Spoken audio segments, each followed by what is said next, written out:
Hi అండి అందరికీ. ఈరోజైతే నేను ఎండు చేపల కర్రీ చేస్తున్నానండి.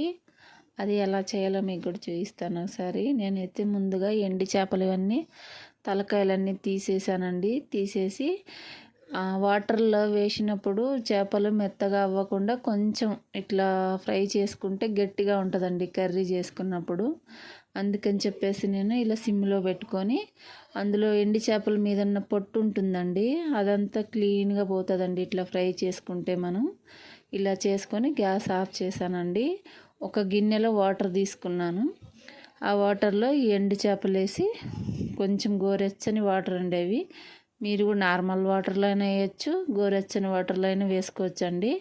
ఒక 2 నిమిషాలు ఇలా బాగా నానబెట్టేసి బాగా కడగాలండి. నేనైతే చూడండి ఇలా కడిగానా, ఎంత గలీజ్ అంతా వచ్చేసింది చూడండి ఎండు చేపల మీద. ఇప్పుడైతే ఒక ప్లేట్లో వేసుకున్నాను.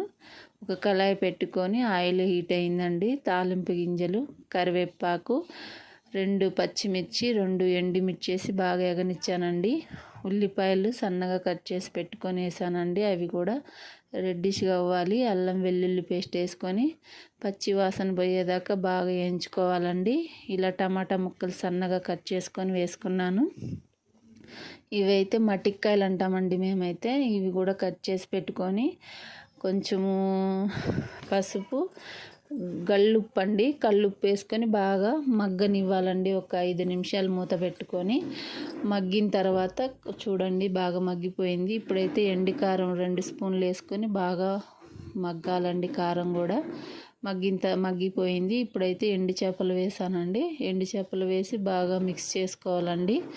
మిక్స్ చేసుకున్న తర్వాత ఒక 5 నిమిషాలు మళ్ళీ మగ్గనిచ్చిన తర్వాత కొంచెం బాగా ఆయిల్ పైకి వచ్చిన తర్వాత వాటర్ వేసుకొని ఒక 2 మినిట్స్ మళ్ళీ మంచిగా ఉడకనిచ్చుకోవాలండి. ఉడికిన తర్వాత బాగా నేనైతే ధనియాలు వేయించి పెట్టానండి. ధనియాలు, కొబ్బరి, చిన్నులపాయ, చెక్క, లవంగ వేసి మసాలా కొట్టి పెట్టానండి. పక్కన కొంచెం గరం మసాలా, ఈ పౌడర్ వేసుకొని కొత్తిమీర వేసుకొని మిక్స్ చేసుకోవడమేనండి. కర్రీ రెడీ అయిపోయింది. చాలా టేస్టీగా ఉంటుంది. మీరు కూడా తప్పకుండా ట్రై చేయండి. Bye all.